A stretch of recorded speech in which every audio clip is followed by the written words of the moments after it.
inquiry. And Tamara Lich yesterday posted this new profile pic, right? So she's back on X. When she left, it was Twitter. And she says, it's been 22 long months since I've been allowed to log into my Twitter account. Elon Musk, did anything interesting happen while I've been away? So she's kind of bolstering her public persona here.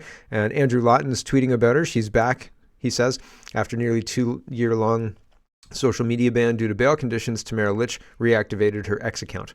So there you go. That's interesting. Melanie Joly is trying to, speaking of wars, we're going to talk about wars a little bit later as well. I've got a whole, oh yeah, right here. Melanie Joly is trying to do damage control. National Post is reporting liberals do damage control after thank you message from Hamas terror leader. A late night tweet from Foreign Affairs Minister Melanie Joly says Canada considers Hamas to be terrorists. So here's the late night tweet, right? So 9:05 p.m. I guess that's late. Is that late?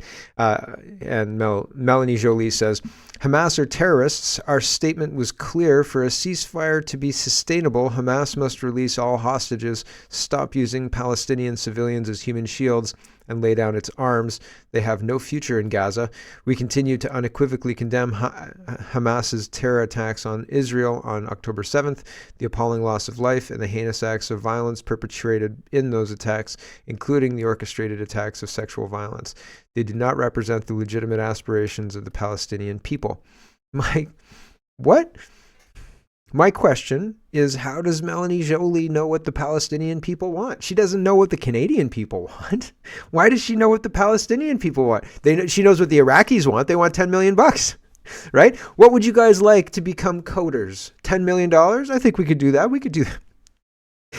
They do not represent the legitimate aspirations of the Palestinian people. It reminds me of when the people who were in charge of the Canadian government, liberals, I guess, mostly, but not just the liberals, anybody, NDP, anybody against the Freedom Convoy. It reminds me of when they would say the Freedom Convoy isn't about freedom. It's about blah. And then they'd go off on some tangent about whatever, right? Whatever right-wing talking point they wanted to push.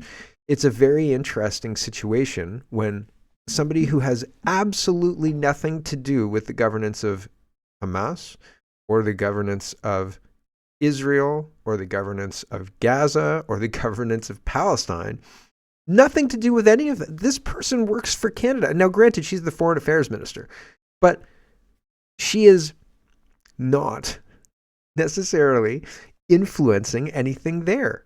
And I think that it's really, really crazy how self-important us in the West, but, like the Canadian foreign minister, is trying to lecture these other people how to fix their problem. We've got problems here.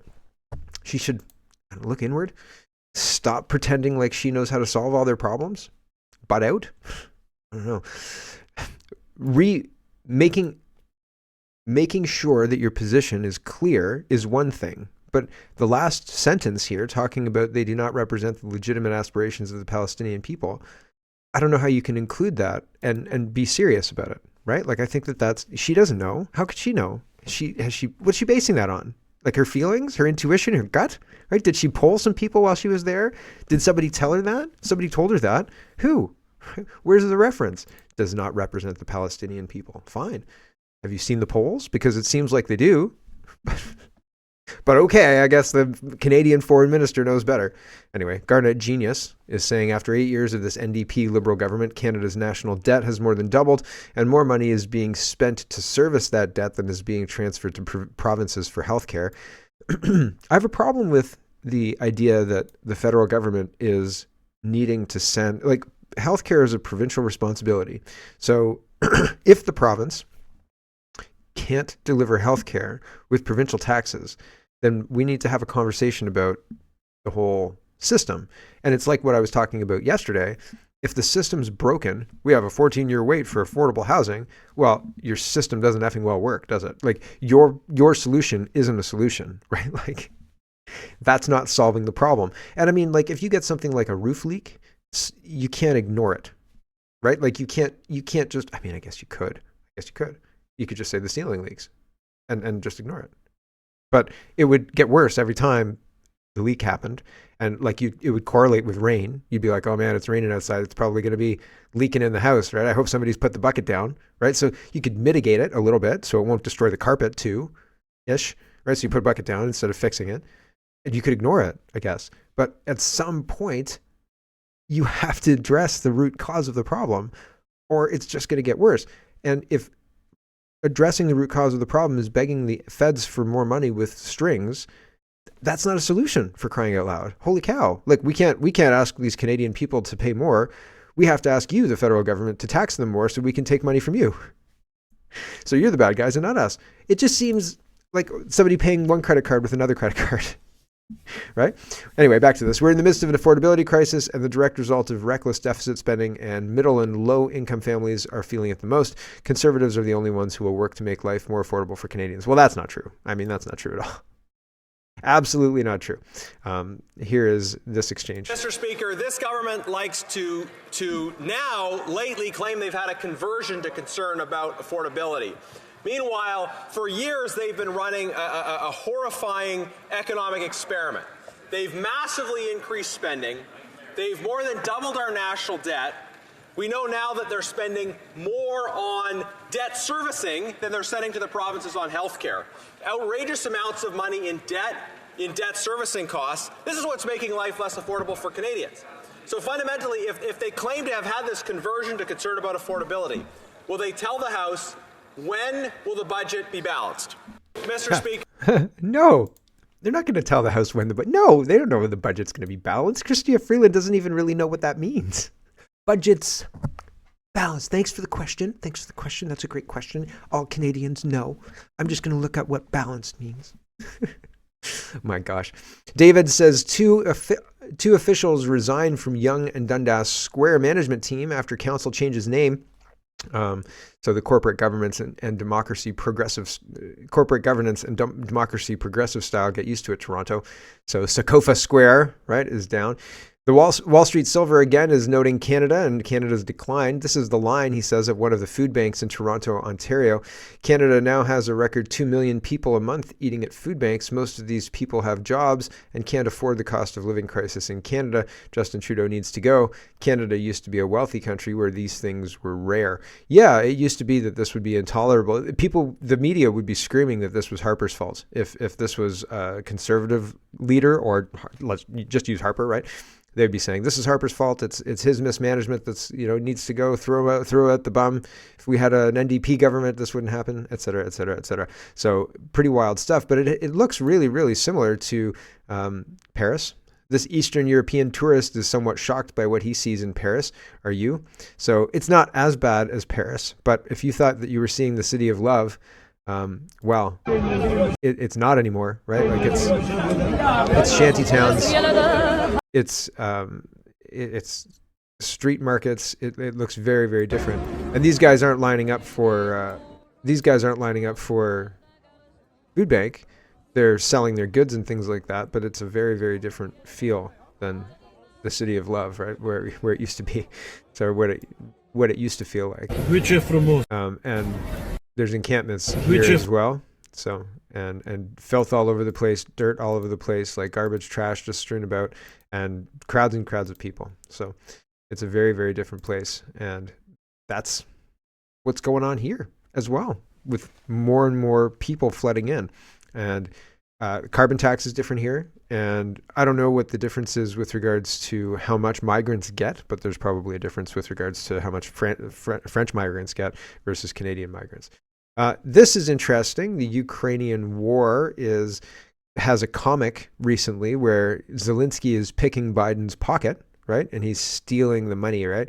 And everybody lost their mind. The Ukrainian-Canadian Congress say they're disgusted by this disgraceful cartoon in the Toronto Sun depicting Ukrainian President Zelensky, who's Jewish, stealing President Biden's wallet. This hateful cartoon perpetuates anti-Semitic stereotypes and is an insult to the Ukrainian people. So it's first anti-Semitic and then insulting to Ukrainians. It doesn't say Jew, it says Ukraine, right? Like, what? So people are very upset about this comic. Everybody's losing their mind. The Toronto Sun is issuing apologies about it. We'll see this here. Well, I guess I'll do it here. They say earlier this week we ran a cartoon depicting Ukrainian President Zelensky picking the pocket of U.S. President Joe Biden. The cartoon did not meet our editorial standards. We were wrong to run it, and we apologize. It falsely implied American aid to Ukraine involves theft. It was hurtful to Canadians of Ukraine origin. Mad. And to all Ukrainians fighting an existential struggle against Russian aggression. Ooh. It also uses anti-Semitic stereotypes in its description of Zelensky. Ukrainian? Like, what? Are you kidding? Where's the description of Zelensky that uses stereotypical? Anyway, regardless. It was hurtful. It was hurtful to Canadians of Jewish origin and to Jewish people currently under assault from a global wave of anti-Semitism.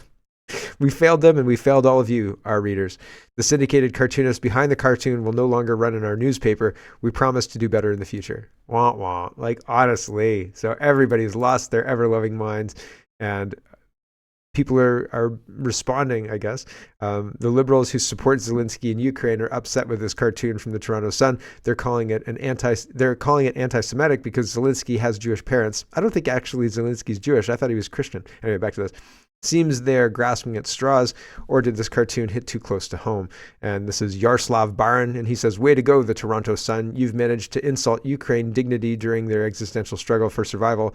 2, perpetuate anti-Semitic stereotypes. 3, advance Putin's propaganda efforts, all in one cartoon. Real slick, they say. And I think that it's funny because, like, hold on.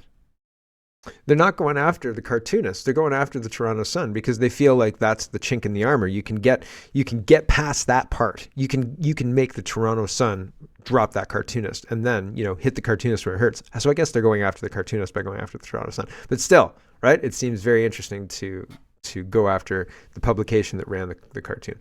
Here's Douglas McGregor, and he's a colonel, retired. He's a former lieutenant colonel or colonel.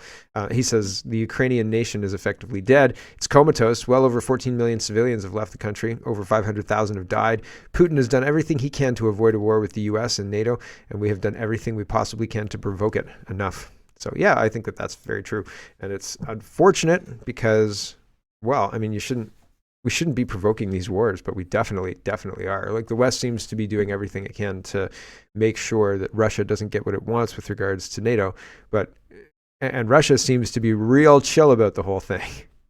So, especially with all the arming of Ukraine, etc. Now, it seems that we send 4 tanks, and the 4 tanks get blown right up, and then everybody's like, you know what we need to do? And everybody agrees, more tanks, right? Obviously, that's the obvious answer. But we don't have more than 4 tanks. And, we don't have enough pilots to fly the planes we got, so we bought more planes, obviously, right? That's the solution. But I think that it's interesting that Russia is just, blowing up all of the equipment that we're sending, blowing up the equipment that other people are sending. There was supposed to be a whole, spring offensive, then late summer offensive, then fall offensive, and we're really going to do it this time offensive. And all of it they blew up all the munitions. They blew up a lot of the tanks. There was a whole bunch of back and forth. Russia took more control of different territories, and they're just kind of waiting. So, like, it seems like Russia knows what's going on, like has a long-term plan, it seems, but I'm not privy to it. So, anyway, moving on. Let's talk about housing in Canada.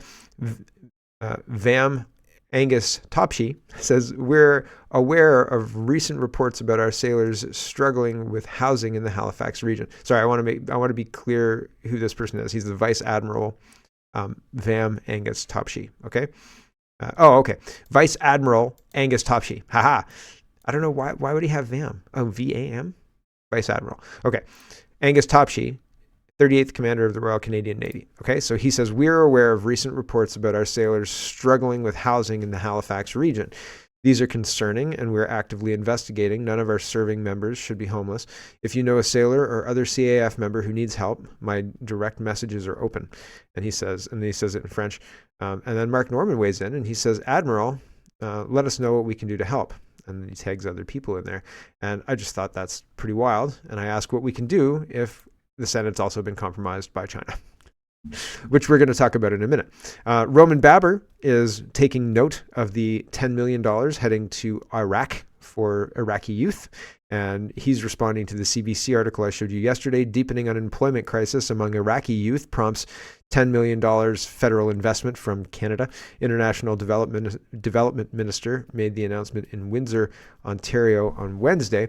And Roman Baber says Canada is sending $10 million to help youth unemployment in Iraq. How about unemployment and homelessness in Canada? The Liberals are running a $40 billion deficit. Taxes go up again January 1st. To send $10 million to Iraq? Do you want your taxes to go up for this kind of nonsense? Pretty wild. So here is the Patriot Voice, and he says an immigrant who just came over the border into our country in Arizona, so the U.S. and Arizona, illegally from Guinea, which is in Africa, states that he's been instructed to go to an address written on a piece of paper that's in Philadelphia. The address that is listed is for a community center in the city. WHO, United Nations, is instructing them to go to major cities for what? Right? Chaos, democratic votes. You can't tell me this isn't a totally planned and coordinated invasion of the United States. No different from the playbook they used to destroy Europe.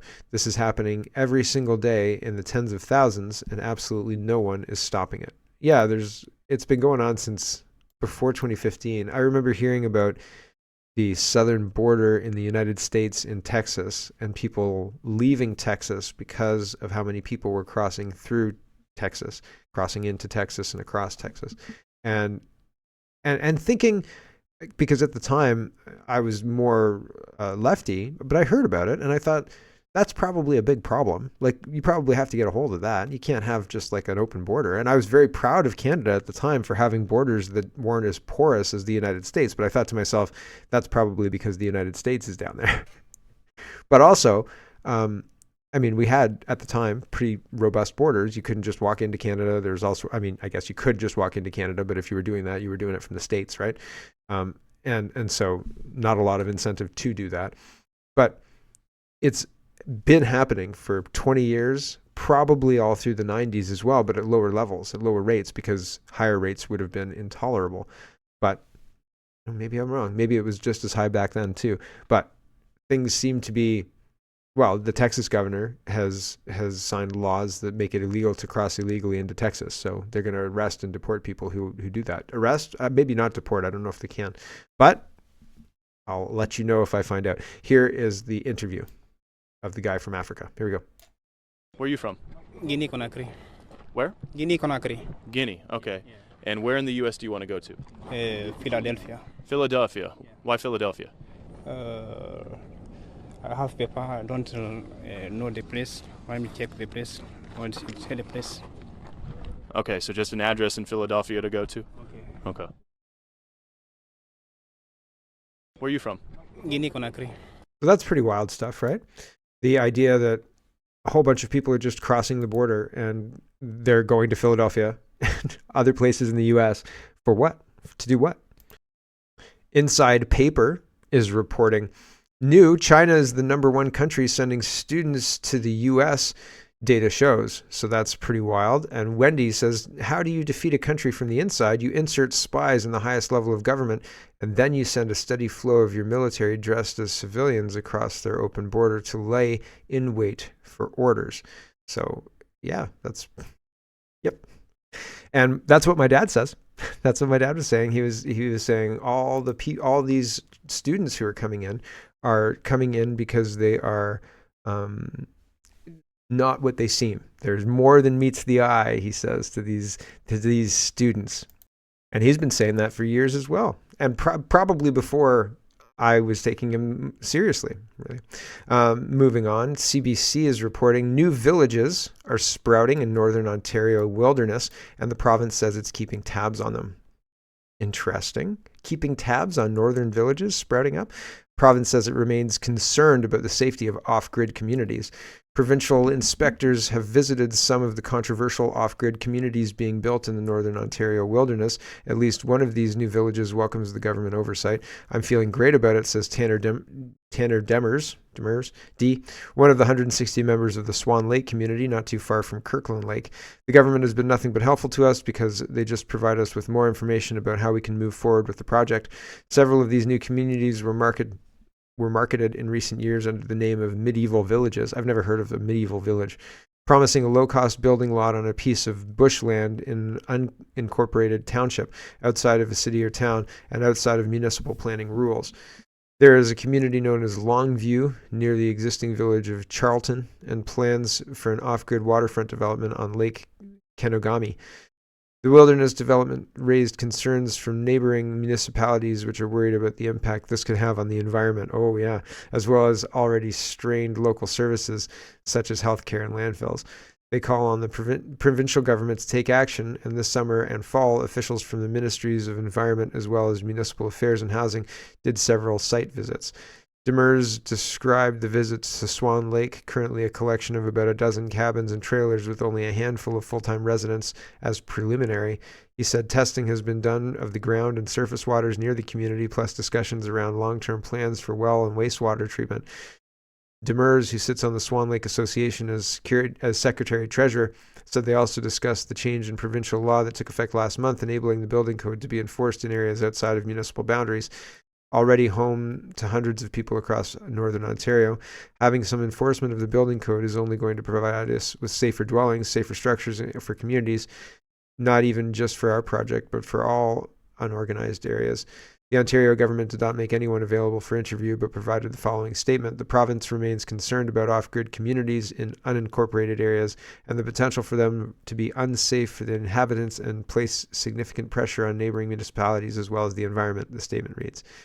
Preliminary building code compliance and site inspection took place at several off-grid sites in the Tamaskasing area in November 23.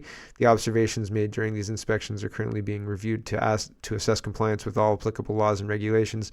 In the event any follow-up is required, the ministry will be communicating directly with the proponents. So it's interesting that the article has been changed since yesterday. Yesterday, they called these communities of concern, right? So now they're saying the province is concerned. So it's interesting. The verbiage is just different, right? Here's Frank Colombo, and he says, immigration Mark Miller issuing visas to Palestinians in Gaza to come to Canada. Their values are antithetical to our Western culture and our liability and will disrupt us. They will displace us from our healthcare, housing, and schools. So this is a Globe and Mail article talking about Mark Miller issuing visas to Gazans who are already Canadians or who have Canadian ties. So that's, yeah, I mean, shocked. I'm shocked. I'm not that shocked. It's one of those things where, I mean, like, how could you expect them to do anything else? They've been signaling for months that that's their goal. Like, of course they're going to do that. Of course they are. Are they going to send them just to Manitoba, as has been requested, or are they going to put them everywhere across the country? Like, who knows? But this is right in line with what Trudeau has historically gone for. If there's a conflict, oh sure, we'll take all of them, right? And so I'm not surprised by this. Just how deep does it go? How many people are we welcoming, right? That's the question. Here's Sam Cooper, and this is talking about China. In short, our housing problem is not going to get any better, and it seems getting worse on a whole bunch of different fronts for a whole bunch of different reasons. Sam Cooper's talking about China, and he says, a reader shares this story seems to be getting taken down by Reddit, and yet users keep posting it. The story is pure evidence. Audio recording, declassified CIA report, a snippet of NSICOP, and the leading reporting platform in Canada on PRC threats, so the People's Republic of China's threats. So it's a pretty interesting situation where Reddit is trying to shape the conversation about this. The Bureau is talking about it. Here's just a little bit of it. In a private briefing in May 2020, Senator Yen Pao Wu, sorry if I got that wrong, promised to shield members of Beijing's United Front from critical scrutiny in Canada for taking pro-China stances on controversial issues such as the treatment of the Uyghurs. Wu's pledges of support for United Front organizations are captured in recordings of his meetings with Canadian Committee 100 Society, a Vancouver group with ties to the Chinese People's Political Consultative Conferences, CPPCC. The CPPCC is the Chinese Communist Party's basic structure for United Front influence operations, according to a declassified CIA document and recent U.S. government testimony on China's political interference networks. Wu's private statements call into question his public intervener role in Ottawa's upcoming Foreign Interference Commission, according to experts that analyzed his comments. Commissioner Marie-Joseph Hogue granted Wu's late application to make legal arguments in the hearing. But analysts experienced in Chinese interference say the senator, who was appointed by Justin Trudeau in 2016, is legitimizing the United Front's expanding networks of influence, which facilitated Beijing's federal election interference in 2019, according to leaked CSIS records that triggered the commission. So there's more, a lot more, if you're interested in checking it out. The link is in the description, so you should check that out. Here's Sam Cooper again. He says, Minister Mary Ng with FinTrack's suspicious transactions subject and Prime Minister Justin Trudeau community outreach, Zin Richard Zhou on the right, former Senator Poy's son on the left. And this is a recent photo, apparently. So Mary Ng is taking pictures with influential people. And that's very, very interesting. Do you remember when Raj Gruel? I think it was Raj Gruel. I think that's his name. Definitely Gruel is the last name. I don't know if Raj is the first name, but I'm pretty confident it is. And he had a gambling thing going on. And there was all sorts of gambling. And he would go gamble, and everybody kind of knew about it. And there were gambling debts, and then it bled into, there were concerns that it was bleeding into the money laundering Vancouver method in BC, and there were also concerns that there was a land purchase in Mississauga that was kind of on the Venn diagram of this whole scandal, and then it all just disappeared. Like, I haven't talked about Raj Gruel in a long, long time, so it all just went away. Poof, gone. See you later. Nobody cares. Nobody's really worried about it. People who care have cases fall apart, and then their careers fall apart, and other things fall apart, and that's that. Here's Elmo being browbeaten by the Muppets' voices used to like match with the Muppet. Like, it sounded like the Muppet was talking. I could believe that this was somebody doing a voiceover, but look how defeated Elmo is. I mean, Elmo's just this terrible. I mean, I understand Elmo's supposed to be a toddler or, like a 4-year-old who's just kind of going to go along to get along because he's a 4-year-old. Also, Sesame Street is owned by HBO. I don't think it's taxpayer funded anymore. It used to be taxpayer funded, but then HBO bought it because, Sesame Street is a thing that you can purchase, I guess. So they own Elmo. And everything about this clip is wrong. Everything about this clip is wrong. So I think it's funny. Funny is the wrong word. My kids didn't get to know Elmo and Big Bird and all the rest of it because it was kind of weird by the time my kids were young anyway. And so I played older cartoons or things that I thought were kind of more wholesome than the crap on current TV. And Elmo didn't make the cut, really. And my kids weren't really, they like Cookie Monster, kind of. But then Cookie Monster ate celery. So what the heck? I mean, Cookie Monster sometimes, give me a break. Cookie Monster. Honestly, for crying out loud, they wrecked Cookie Monster. They wrecked everything. They wrecked everything with their, we should set a good example, blah, blah, blah. Cookie Monster, self-explanatory. Okay, here's Elmo being browbeaten for being racist. Here we go. Across the country, people of color, especially in the black community, are being treated unfairly. Listen, blue people in the Cookie Monster community, are being treated unfairly because people want to eat healthy or some nonsense, and that wasn't a problem. But all of a sudden, I mean, Muppets aren't black. There aren't black Muppets. It would make sense if he was saying, people in the red community, my brother, right? But he's not, because they're both kind of red, right? Like, he's not talking about Muppet racism. He's talking about human racism. And Elmo's like, okay, I want to do better, puppet. Give me a break. Are you kidding me right now? Of how they look, their culture, race, and who they are. Elmo has no idea. Look at him. Elmo has no freaking clue what culture or race or anything like that. He's like, okay, Mr. Adult Muppet thing. What? This is for kids? This is not aimed at kids. This is for parents. What a ridiculous. It's so ridiculous. It's funny, but it's not funny because they're not joking, right? And if they were joking, I'd be like, this is in bad taste. But this is supposed to be real. This is supposed to be honest. Okay, I'm going to stop interrupting. But it's so bad. Okay. What we are seeing is people saying enough is enough. They want to end racism. No. Elmo wants to end racism too. Yeah. Across the country. Right. I'm sure Elmo wants to end racism too. It was a very convincing speech, Elmo. Good job, Elmo. Hello, everyone. Thanks very much for watching. This is just a short version of a longer show. If you'd like to get the whole show, you can go over to CanadaPoly.com and sign up for a subscription. Just look in the drop-down tab for Shop and Donate and look for subscriptions, and you'll get immediate access to the full show. Love to see you. Thanks for watching, everybody. Have a wonderful, wonderful